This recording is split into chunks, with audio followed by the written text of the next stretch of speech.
Thank you very much. Mr. Speaker, Mr. President pro tempore, distinguished members of the Senate and the House, distinguished guests, ladies and gentlemen, I'm the fourth Australian Prime Minister to address you. Like them, I take your invitation as a great honour. Like them, I accept it on behalf of Australia. Since 1950, Australian Prime Ministers Robert Menzies, Bob Hawke and John Howard have come here, speaking for all the Australian people, through you to all the people of the United States.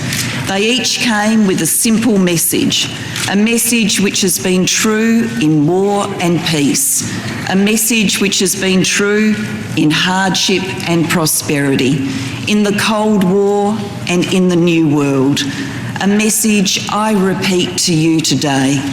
Distinguished members of the Senate and the House, you have a true friend down under.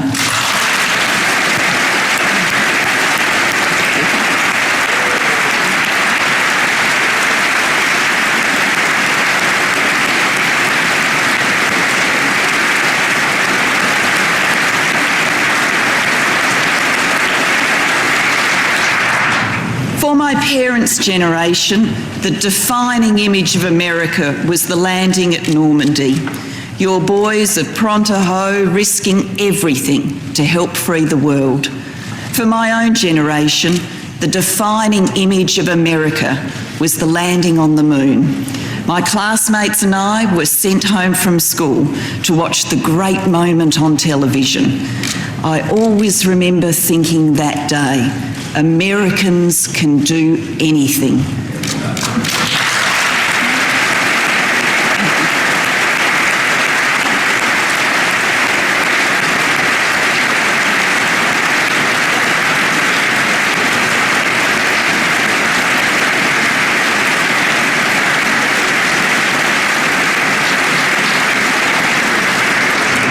Americans helped free the world of my parents' generation. Americans inspired the world of my own youth. I stand here and I see before me the very same brave and free people. I believe you can do anything still. There is a reason the world always looks to America. Your great dream, life, liberty, and the pursuit of happiness inspires us all. Those of you who have spent time with Australians know that we're not given to overstatement. By nature, we're laconic speakers, and by conviction, we are realistic thinkers. In both of our countries, real mates talk straight. We mean what we say, so let me say this to you. You have an ally in Australia, an ally for war and peace, an ally for hardship and prosperity, an ally for the 60 years past, and Australia is also an ally for all of the years to come.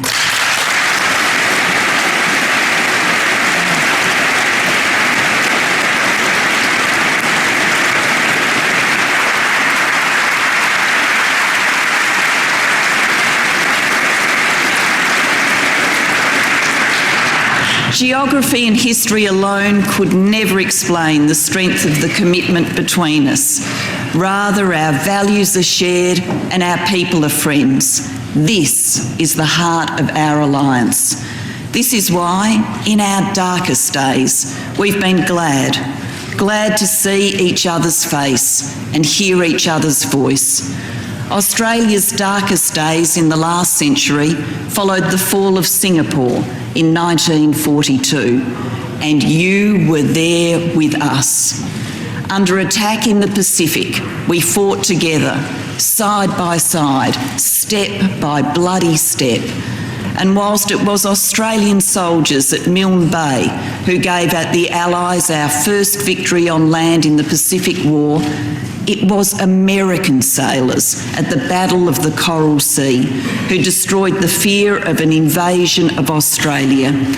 Distinguished members of the Senate and the House, Australia does not forget we will never forget.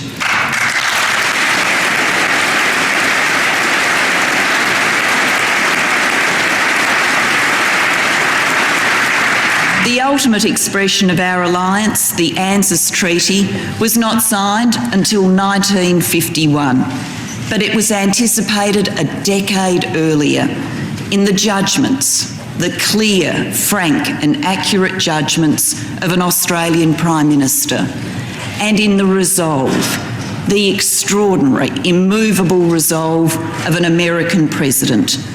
In the decades since, we've stuck together in every major conflict, from Korea and Vietnam to the conflicts in the Gulf. Your darkest days since Pearl Harbor were 10 years ago in Washington and New York, and we were with you. My predecessor, John Howard, was quite literally with you, and he came to this capital when you met on September 12 to show you that Australians would be with you again. And after 50 years, under a new Prime Minister and a new President, the ANZUS Treaty was invoked. Within Australia's democracy, John Howard and I had our differences, but he was and is an Australian patriot, a man who was moved by what he saw here in that terrible September. He was and is a friend of America.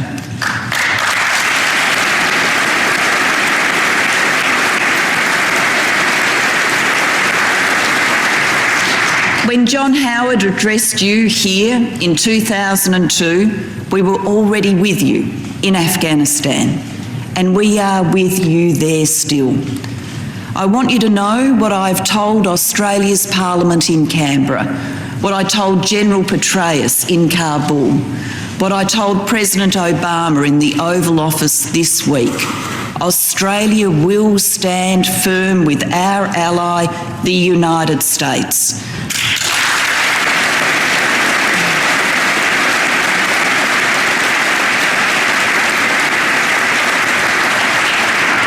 Our friends understand this, that we will stand firm with you. But perhaps more importantly, our enemies understand this too. We must be very realistic about Afghanistan's future. Australia firmly supports the international strategy led by President Obama and adopted in Lisbon last year. Australia is doing our part in Uruzgan province, in particular, and across the whole of Afghanistan. The government of Afghanistan must play its part too. We know transition will take some years. We must not transition out only to transition back in. We must not. From my discussions with your country's leaders in Washington, my meetings with generals in Afghanistan, and my time with our troops, this is my conclusion. I believe we have the right strategy in place, a resolute and courageous commander in General Petraeus, and the resources needed to deliver the strategy. I am cautiously encouraged by what I have seen. For a moment, I want you to see Afghanistan through the eyes of Corporal Ben Roberts-Smith. Ben is Australia's most recent Victoria Cross winner, our equivalent of your Medal of Honour. Ben is a veteran of 5 tours of Afghanistan and first went there in 2006. When we met recently, his words to me were compelling. He said, "It's not the same country I first went to 5 years ago. We are making a difference."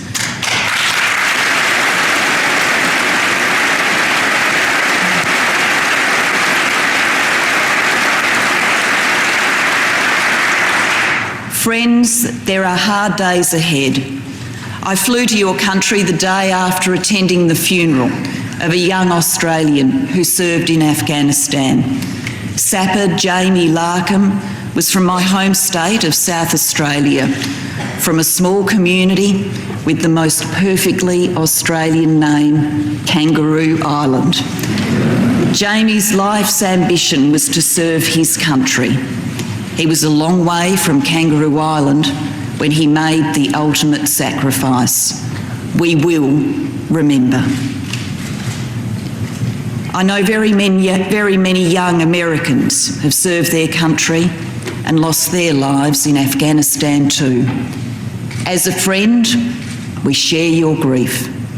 As an ally, we share your resolve. Afghanistan must never again be a safe haven for terrorism.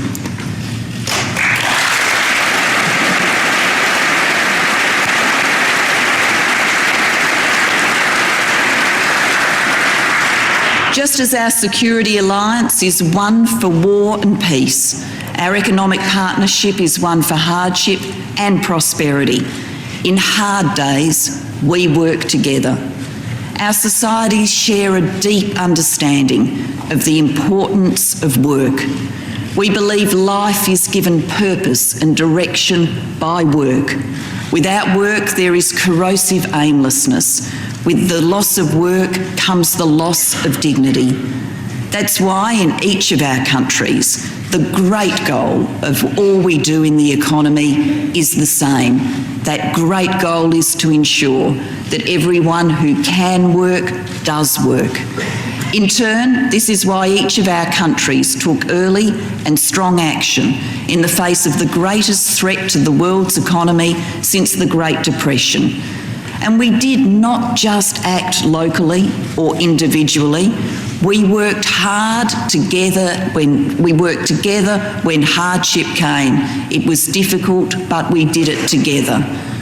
New global realities and the emerging economic weight of countries like China, India and Brazil meant the vital forum for the global response was the leaders of the G20 nations.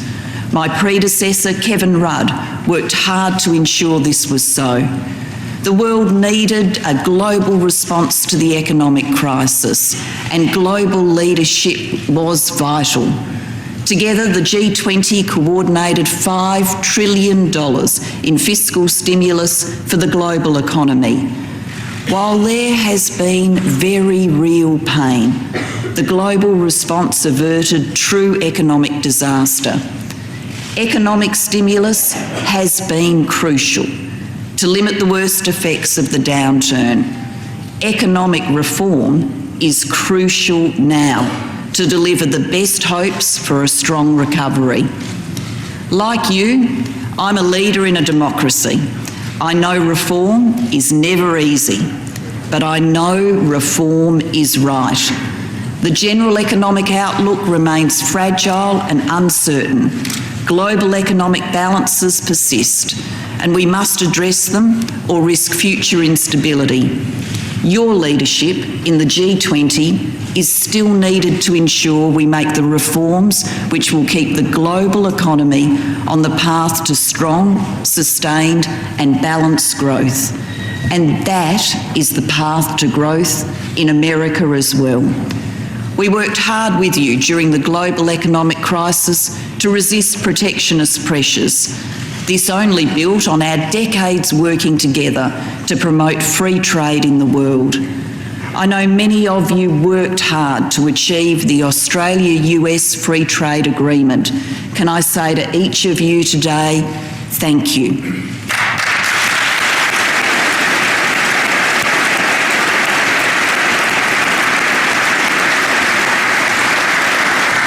Our Free Trade Agreement shows the benefits of free trade, and we aim for even larger benefits from the Trans-Pacific Partnership, which is a great economic opportunity for our two countries and 7 of our regional partners. And we have other opportunities to promote trade and jobs as well. I'm looking forward to your country hosting the APEC leaders meeting later this year. We will work closely together there. Australia is also working for an ambitious and balanced conclusion of the WTO Doha round as soon as possible. And we look forward to your Congress passing a 2012 Farm Bill that advances free trade rather than distorting it. and through free trade creates jobs. We know the equation is simple. Trade equals jobs, a very simple equation. Our societies share a deep understanding of the importance of work, and our societies share a deep commitment to the value of education. We understand education's transformative power. We know education is the future for every child who learns. We also know education is the future for our economies. Our future growth relies on competitiveness and innovation, skills and productivity, and these in turn rely on the education of our people. Australia and America are partners in a globalised world where open societies flourish and competitive economies thrive. That's why I went to a school in Wakefield, Virginia, with President Obama this week. The President and I not only saw children learning, we saw the future of your people and the future of your prosperity as well.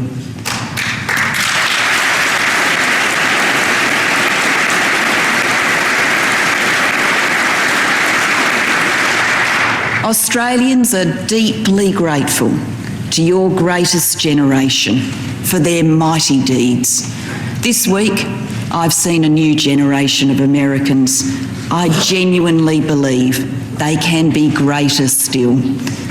Achieving prosperity while sharing its benefits requires far-sighted educational reforms.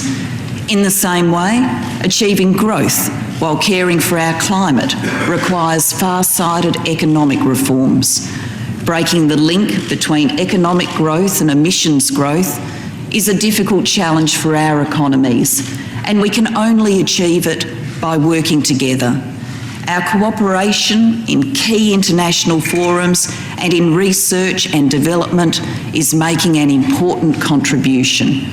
We must work together to achieve an historic transition to high technology, high skill, clean energy economies.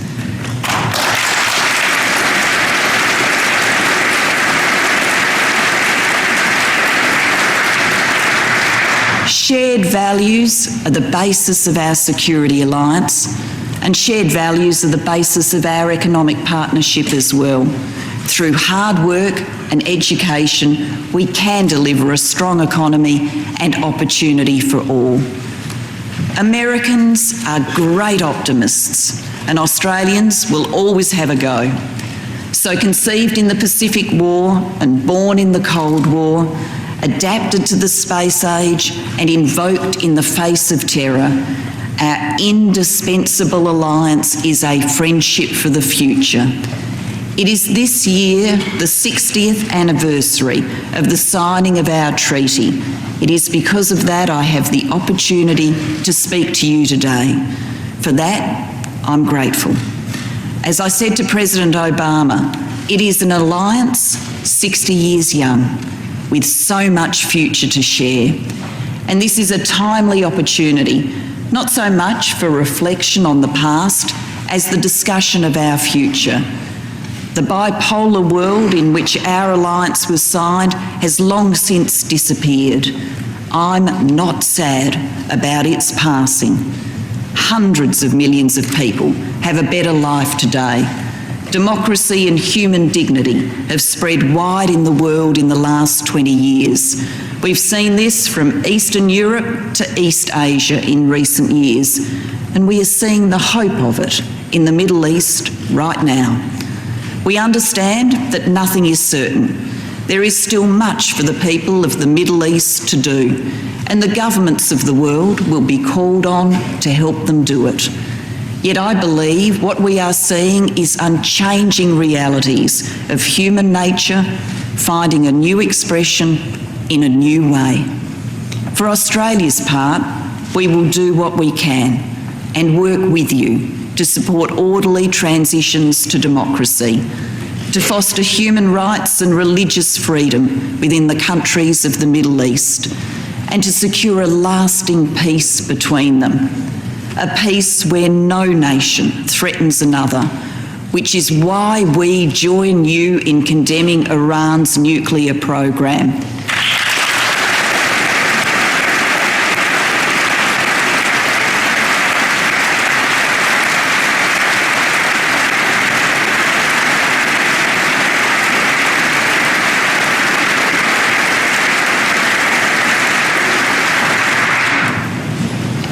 And we also strive for peace, a peace where Israel is secure and where Palestinians have a state of their own, which is why we join you in calling on all parties to negotiate in good faith. Our alliance was signed 60 years ago in the Cold War, and it lives in a new world today. And momentous as the changes in the Middle East are, I believe it is in the Asia-Pacific where the global order is changing the most. We admire India's example as a true democracy. We never forget Indonesia's transition to create the world's third largest democracy in the world's largest Islamic country. And we applaud China's lifting some 500 million people out of poverty. The centre of global strategic and economic weight is shifting to this region. The rise of the Asia-Pacific will define our times. Like you, our relationship with China is important and complex. We encourage China to engage as a good global citizen, and we are clear-eyed about where differences do lie. My guiding principle is that prosperity can be shared. We can create wealth together.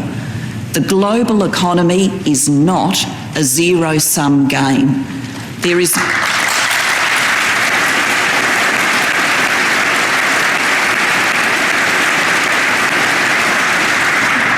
no reason for Chinese prosperity to detract from prosperity in Australia, the United States, or anywhere in the world.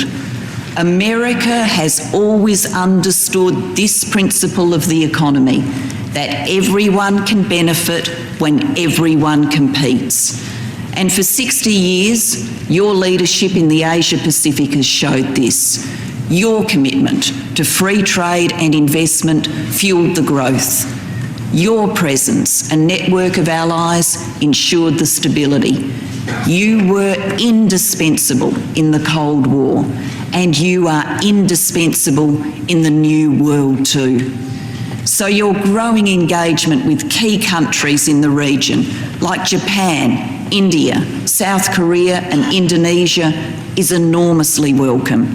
We will work closely with you to strengthen the fabric of these relationships and underpin regional stability. Strengthening regional institutions so that the countries of the Asia-Pacific increasingly manage the frictions of a growing and changing Asia-Pacific. That's why your nation's decision to join the East Asia Summit is such good news. The summit brings the leaders of the region's major powers together and has a mandate to deal with the whole range of economic, political and security issues our countries face. Our relationship is evolving to meet these new challenges, from defence and intelligence to diplomacy and trade.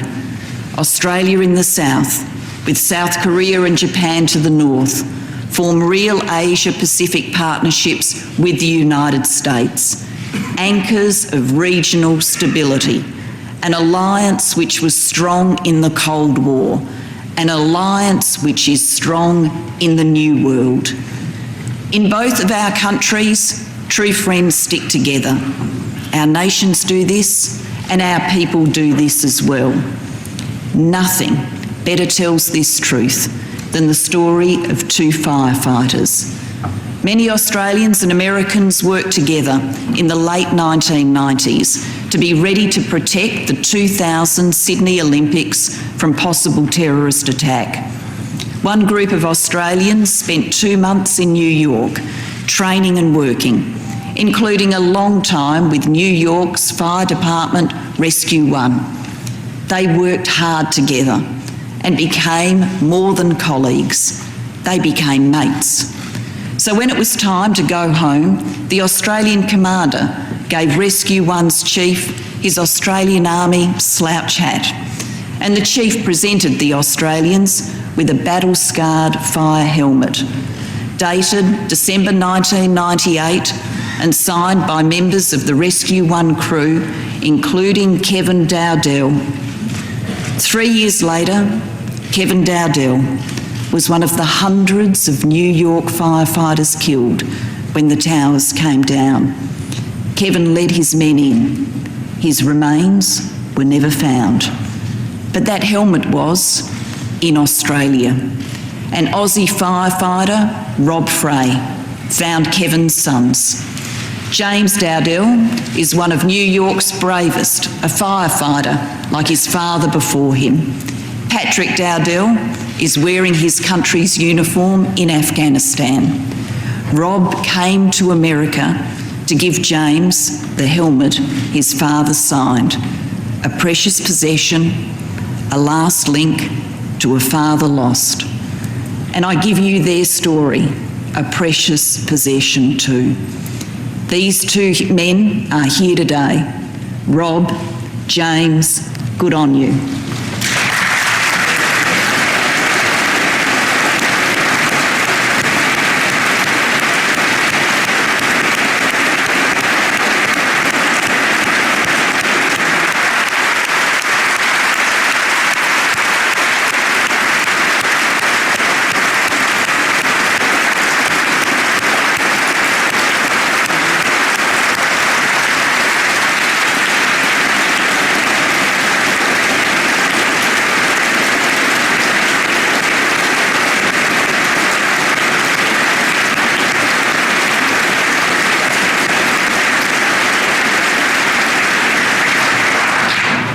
Rob, James, we are so proud of what you represent.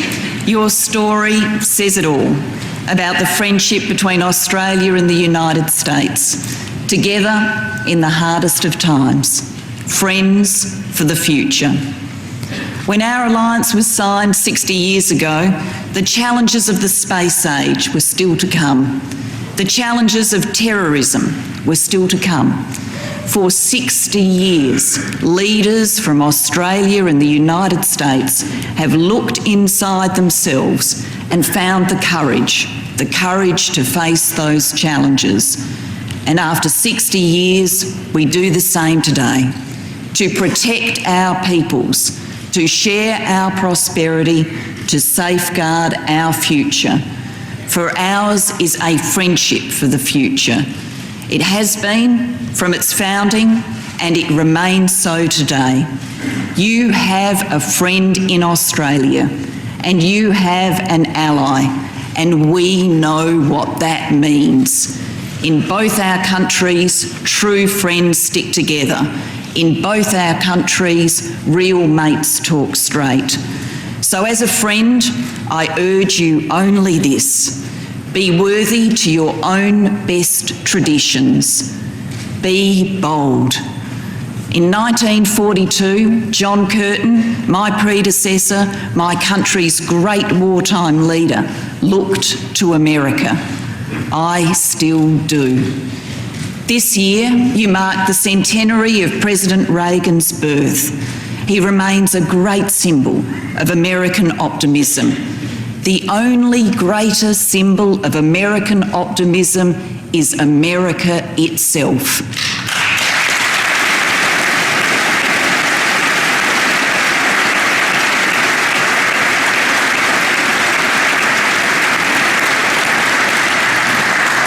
The eyes of the world are still upon you. Your city on a hill cannot be hidden.